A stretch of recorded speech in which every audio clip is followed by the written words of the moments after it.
ಇನ್ನಷ್ಟು ಎತ್ತರಕ್ಕೆ ಕೊಂಡೊಯ್ಯುವಂಥ ಈ ಕಾರ್ಯಕ್ರಮದ ಮುಖ್ಯ ಅತಿಥಿಗಳಾಗಿ ಈ ಕಾರ್ಯಕ್ರಮಕ್ಕೆ ಆಗಮಿಸಿರುವಂಥ ಸನ್ಮಾನ್ಯ ಶ್ರೀ ಪ್ರಹ್ಲಾದ್ ಮೋದಿಜಿ ಅವರು, ವೇದಿಕೆಯಲ್ಲಿ ಆಸೀನರಾಗಿರುವಂಥ ಪುತ್ತೂರಿನ ಗಾಣಿಗ ಸಫಲಿಗರ ಸಂಘದ ಅಧ್ಯಕ್ಷರಾಗಿರುವಂಥ ಶ್ರೀ ಲಕ್ಷ್ಮೀ ಪ್ರಸಾದ್ ಬೆಟ್ಟ ಅವರು, ಶ್ರೀ ಶ್ರೀನಿವಾಸ್ ಪಿ ಸಪಲ್ಯ ಅವರು, ವೇದಿಕೆಯಲ್ಲಿ ಆಸೀನರಾಗಿರುವಂಥ ಎಲ್ಲ ಆತ್ಮೀಯ ಅತಿಥಿಗಳು, ವೇದಿಕೆ ಮುಂಭಾಗದಲ್ಲಿರುವಂಥ ಸಮಾಜದ ಎಲ್ಲ ಬಂಧುಗಳು, ವಿಶೇಷವಾಗಿ ದೊಡ್ಡ ಸಂಖ್ಯೆಯಲ್ಲಿ ಸೇರಿರುವಂಥ ತಾಯಂದಿರು, ನಿಮಗೆ ವಿಶೇಷವಾಗಿ ಕೈ ಮುಗಿದು ಕಾರ್ಯಕ್ರಮಕ್ಕೆ ನನ್ನ ಪರವಾಗಿಯೂ ಸ್ವಾಗತವನ್ನು ಕೊಡ್ತಾ ಇದ್ದೇನೆ. ಯಾಕೆಂದರೆ ಒಂದು ಕಾರ್ಯಕ್ರಮ ಯಶಸ್ವಿ ಆಗಬೇಕಾದ್ರೆ ತಾಯಂದಿರ ಸಂಖ್ಯೆ ಇರಬೇಕು. ಇವತ್ತು ತಾಯಂದಿರು ಇಷ್ಟು ದೊಡ್ಡ ಸಂಖ್ಯೆಯಲ್ಲಿ ಕಾರ್ಯಕ್ರಮಕ್ಕೆ ಸೇರಿರುವಂಥದ್ದು ನಿಜವಾದ ಅರ್ಥದಲ್ಲಿ ಗಾಣಿಗ ಸಂಗಮ ಆಗಿದೆ ಅನ್ನುವಂಥದ್ದನ್ನು ನಾನು ಈ ಸಂದರ್ಭದಲ್ಲಿ ಹೇಳಲಿಕ್ಕೆ ಬಯಸ್ತೇನೆ. ಯಾಕಂದರೆ ಈ ಸನಾತನವಾದ ಸಂಸ್ಕೃತಿ ಇವತ್ತು ಉಳಿದು ಬೆಳೆದಿದೆ. ಅದಕ್ಕೆ ದೊಡ್ಡ ಕಾರಣ ತಾಯಂದಿರು ಅಂತ ನಾನಂತೂ ಖಂಡಿತ ಅಂದ್ಕೊಂಡಿದ್ದೇನೆ. ನಾನು ಈ ದಕ್ಷಿಣ ಕನ್ನಡ ಜಿಲ್ಲೆಯ ಬಗ್ಗೆ ವಿಶೇಷವಾದ ಪ್ರೀತಿ, ವಿಶೇಷವಾದ ನಂಬಿಕೆ, ಜೊತೆಗೆ ಈ ಜಿಲ್ಲೆಯ ಯುವ ಜನರ ಬಗ್ಗೆ ಅಪಾರವಾದ ವಿಶ್ವಾಸವನ್ನು ಇಟ್ಕೊಂಡು, ನಮ್ಮ ಜಿಲ್ಲೆಯ ಜನರು ಸಾಮಾನ್ಯ ಜನರಲ್ಲ, ಈ ನೆಲ ಸಾಮಾನ್ಯವಾದ ನೆಲ ಅಲ್ಲ ಅನ್ನುವಂಥ ಒಂದು ನಂಬಿಕೆಯನ್ನು ಇಟ್ಕೊಂಡಂಥ ವ್ಯಕ್ತಿ ನಾನು. ಹಾಗಾಗಿ ಈ ಜಿಲ್ಲೆಯ ಜನರು ತಮ್ಮ ಸಾಮರ್ಥ್ಯಕ್ಕೆ ಅನುಗುಣವಾಗಿ ಜಗತ್ತಿನಲ್ಲಿ ಯಶಸ್ಸನ್ನು ಕಾಣಬೇಕಾದ್ರೆ, ತಮ್ಮ ಸಾಮರ್ಥ್ಯವನ್ನು ಪ್ರದರ್ಶಿಸಬೇಕಾದ್ರೆ, ಅವರ ಸಾಮರ್ಥ್ಯಕ್ಕೆ ಅನುಗುಣವಾಗಿ ಜಗತ್ತಿನಲ್ಲಿ ಸಾಧನೆಯನ್ನು ಮಾಡಿ ತೋರಿಸಬೇಕಾದ್ರೆ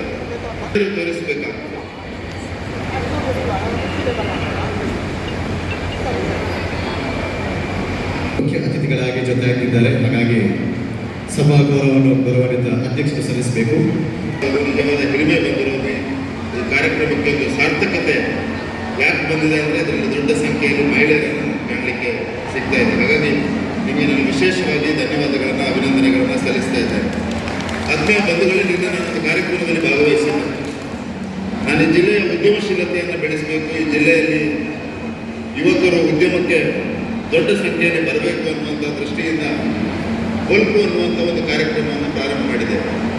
ಯಾರಿಗೆ ಹೊಸ ಯೋಚನೆ ಇದೆಯಾ, ಹೊಸ ಯೋಜನೆಗಳನ್ನು ಹಾಕಬೇಕು ಅಂತ ಇದೆಯಾ, ಅವರಿಗೆ ಒಟ್ಟು ವ್ಯವಸ್ಥೆ ಅದಕ್ಕೆ ಪೂರಕವಾಗಿರಬೇಕು, ಸಮಾಜ ಅದಕ್ಕೆ ಜೋಡಿಸಿಕೊಳ್ಳುವ ರೀತಿ ಇರಬೇಕು, ಸರ್ಕಾರಿ ವ್ಯವಸ್ಥೆಗಳು ಅದಕ್ಕೆ ಬೆಂಬಲವಾಗಿ ನಿಲ್ಲಬೇಕು ಅನ್ನುವಂಥ ಯೋಚನೆ, ಕಲ್ಪನೆಯನ್ನು ಇಟ್ಕೊಂಡು ಹೊಲ್ಪು ಅನ್ನುವಂಥ ಒಂದು ಕಾರ್ಯಕ್ರಮವನ್ನು ಪ್ರಾರಂಭ ಮಾಡಿದ್ವಿ. ಮತ್ತು ಅದರಲ್ಲಿ ನಾನು ಅತ್ಯಂತ ಸಂತೋಷದಿಂದ ಹೇಳಬೇಕು, ಈ ವರ್ಷ ಹೆಚ್ಚು ಕಡಿಮೆ 1000ಕ್ಕೂ ಹೆಚ್ಚಿನ ಅಪ್ಲಿಕೇಶನ್ಗಳು ಬಂದಿತ್ತು ಮತ್ತು ನಾವೊಂದು 11 ಅಪ್ಲಿಕೇಶನ್ಗಳನ್ನು ಆಯ್ಕೆ ಮಾಡಿದ್ವಿ.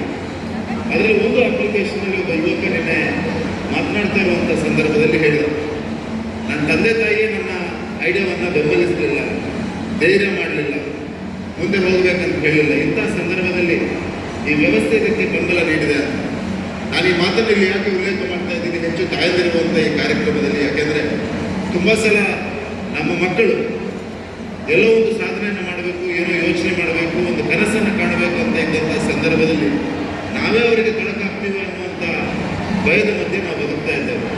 ನಮ್ಮ ಸಾಮಾನ್ಯ ಪ್ರಧಾನಮಂತ್ರಿಗಳು 2047ರಲ್ಲಿ ಒಂದು ವಿಕಸಿತ ಭಾರತವನ್ನು ನಿರ್ಮಾಣ ಮಾಡಬೇಕು ಅನ್ನುವಂಥ ಕನಸನ್ನು ಕೂಡ ಇದು ಇಡೀ ಭಾರತದ ಸಂಕಲ್ಪ. ಅದಕ್ಕೆ ಒಂದು ರೂಪವನ್ನು ಮಾತ್ರ ಪ್ರಧಾನಮಂತ್ರಿ ಅವರು ಕೊಡ್ತಾರೆ. ಭಾರತ 2047ರಲ್ಲಿ ಒಂದು ವಿಕಸಿತ ಭಾರತವಾಗಿ ನಿರ್ಮಾಣ ಆಗಬೇಕು. ನಮ್ಮೆಲ್ಲ ಯುವಕರು ದೊಡ್ಡ ರೀತಿಯಲ್ಲಿ ಅದರಲ್ಲಿ ಜೋಡಿಸ್ಕೊಳ್ಬೇಕಾಗ್ತದೆ, ದೇಶದ ಅಭಿವೃದ್ಧಿಯಲ್ಲಿ ಜೋಡಿಸ್ಕೊಳ್ಬೇಕಾಗ್ತದೆ ಮತ್ತು ಅದರಲ್ಲಿ ಧೈರ್ಯವನ್ನು ತುಂಬಿಸಲಿಕ್ಕೆ ಅವರಿಗೆ ಸಹಕಾರವನ್ನು ಕೊಡುವಂಥ ಹಿಂದೂ ಸಮಾಜ ಗಟ್ಟಿಯಾಗಿರಬೇಕಾದ್ರೆ, ಹಿಂದುತ್ವ ಅತ್ಯಂತ ಪ್ರಬಲವಾಗಿರಬೇಕಾದ್ರೆ ಈ ರೀತಿಯ ಹಲವು ಸಮಾಜಗಳು ಕೂಡ ಕಾರಣ ಅನ್ನುವಂಥದ್ದನ್ನು ಕೂಡ ಈ ಸಂದರ್ಭದಲ್ಲಿ ಹೇಳಲಿಕ್ಕೆ ಬಯಸ್ತಾ ಇದ್ದೇನೆ. ತುಂಬ ಸಲ ನಮ್ಮ ಜಿಲ್ಲೆಯ ಬಗ್ಗೆ ಗೊತ್ತಿಲ್ಲದವರು, ನಮ್ಮ ಜಿಲ್ಲೆಯ ಬಗ್ಗೆ ಸರಿಯಾಗಿ ತಿಳ್ಕೊಳ್ಳದವರು, ಈ ಜಿಲ್ಲೆಯಲ್ಲಿ ಹಿಂದೂ ಸಮಾಜ ಹೇಗೆ ಬದುಕ್ತಾ ಇದೆ ಅನ್ನುವಂಥದ್ದನ್ನು ಅರ್ಥ ಮಾಡಿಕೊಳ್ಳದವರು ತುಂಬ ಸಲ ಅಸಹನೆಯ ಮಾತುಗಳನ್ನು ಆಡ್ತಾರೆ.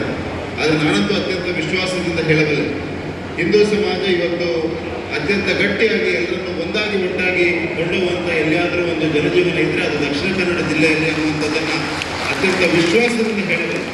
ಹಾಗಾಗಿ ಪ್ರತಿಯೊಂದು ಸಮುದಾಯದಲ್ಲಿ ಯಾರು ಶಕ್ತಿ ತುಂಬಿಸುವ ಪಟ್ಟಿದ ಆ ಸಮಾಜಕ್ಕೆ ನ್ಯಾಯ ಒದಗಿಸಿಕೊಡುವಂಥ ಕೆಲಸವನ್ನು ಕೂಡ ನಾವೆಲ್ಲ ಮಾಡಿದ್ರಾಗಿ 2 ವರ್ಷ ಆಗ್ತದೆ.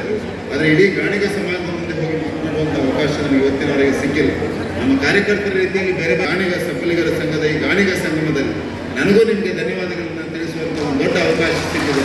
ನಾನು ಸದಾ ನಿಮ್ಮೆಲ್ಲರ ಪ್ರೀತಿ, ವಿಶ್ವಾಸ, ಭರವಸೆ ನನ್ನ ಮೇಲೆ ಇಟ್ಟಿದ್ದೀರ. ಅದಕ್ಕೆ ಸದಾ ಋಣಿಯಾಗಿರ್ತೇನೆ. ಮತ್ತು ಮಾತ್ರವಲ್ಲ, ಈ ಜಿಲ್ಲೆಯ ಸಂಸ್ಕೃತಿಗೆ ಅನುಗುಣವಾಗಿ, ಈ ಜಿಲ್ಲೆಯ ಧರ್ಮ ಪರಿಪಾಲನೆಗೆ ಅನುಗುಣವಾಗಿ ಧರ್ಮದ ಹಾದಿಯಲ್ಲಿ ಯಾವತ್ತೂ ಹೋಗ್ತೇನೆ. ಪ್ರಾಮಾಣಿಕವಾಗಿ ಈ ಜಿಲ್ಲೆಯ ಅಭಿವೃದ್ಧಿಗೋಸ್ಕರ ಕೆಲಸವನ್ನು ಮಾಡ್ತೇನೆ. ನಮ್ಮ ಜಿಲ್ಲೆಯ ಸಾಮರ್ಥ್ಯ ಏನಿದೆ ಅದು ಜಗತ್ತಿಗೆ ತೋರಿಸಿಕೊಡುವಂಥ ಕೆಲಸವನ್ನು ಮಾಡಲಿಕ್ಕೆ ಕೂಡ ಒಂದು ಪೂರಕ ವ್ಯವಸ್ಥೆಯಾಗಿ ಕೆಲಸವನ್ನು ಖಂಡಿತವಾಗಿ ನಿರ್ವಹಿಸ್ತೇನೆ ಅಂತ ಈ ಸಂದರ್ಭದಲ್ಲಿ ಹೇಳ್ತಾರೆ.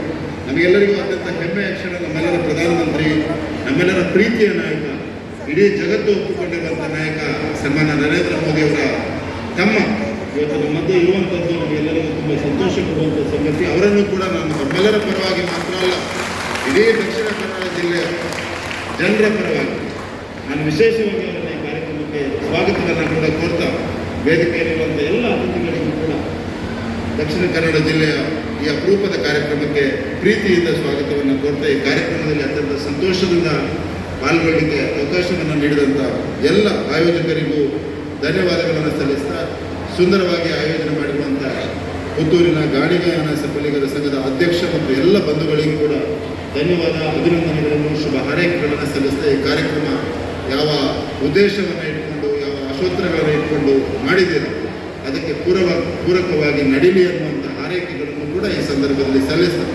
ಆ ಪುತ್ತೂರು ಮಾಲಿಂಗೇಶ್ವರನ ಆಶೀರ್ವಾದ ನಮ್ಮೆಲ್ಲರ ಮೇಲೆ ಇರಲಿ. ಒಂದು ವಿಕಸಿತ ಭಾರತದ ಕಡೆಗೆ ನಾವೆಲ್ಲರೂ ಒಂದಾಗಿ ಒಟ್ಟಾಗಿ ಹೆಜ್ಜೆಯನ್ನು ಹಾಕೋಣ ಅಂತ ಈ ಸಂದರ್ಭದಲ್ಲಿ ಹೇಳ್ತಾ ತಮಗೆ ಶುಭವನ್ನು ಹಾರೈಸ್ತೇನೆ. ಒಳ್ಳೆಯದಾಗಲಿ. ಜೈ ಹಿಂದ್.